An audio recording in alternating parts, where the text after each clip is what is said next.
At the turn of the 20th century, many Americans found themselves drawn to the beauty of the West Coast. Professor Thaddeus Lowe, a scientist, inventor, Civil War veteran, and aeronaut, came to Los Angeles and fell in love with the San Gabriel Mountains. Determined to bring this beauty to the masses, he set out to build a mountain railroad system.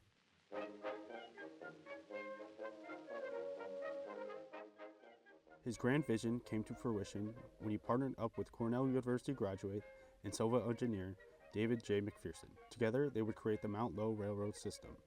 A first-of-its-kind incline trolley, dubbed the Great Incline, was built to take denizens of Altadena, Pasadena, and Los Angeles on a nearly 2,200-foot journey up the side of a mountain.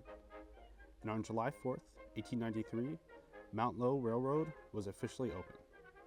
Their first stop was here on Echo Mountain, a sprawling resort 3,000 feet above sea level, featuring a 30-room chalet, tennis courts, zoo, dance hall, stables, water fountain, observatory, restaurant, and more.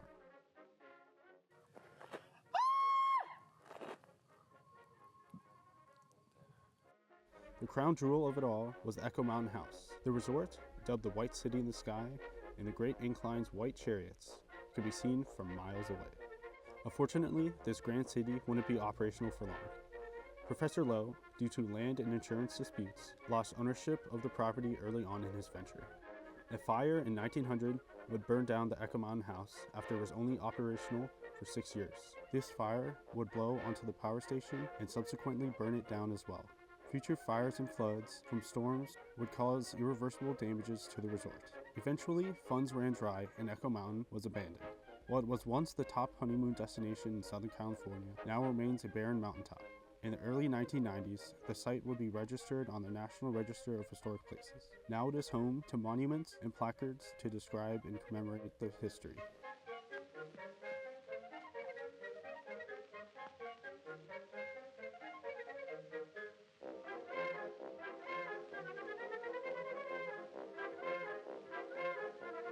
The space today is used as a recreational spot for hikers to relax and take in the sights and sounds around them. Citizens of today are drawn here for many of the same reasons as people of the past. They seek a picturesque escape from the city below, a place of reprieve, leisure, and relaxation. Today, Echo Mountain can only be reached through hiking trails. Now the average citizen must bring it upon themselves to see this beauty firsthand.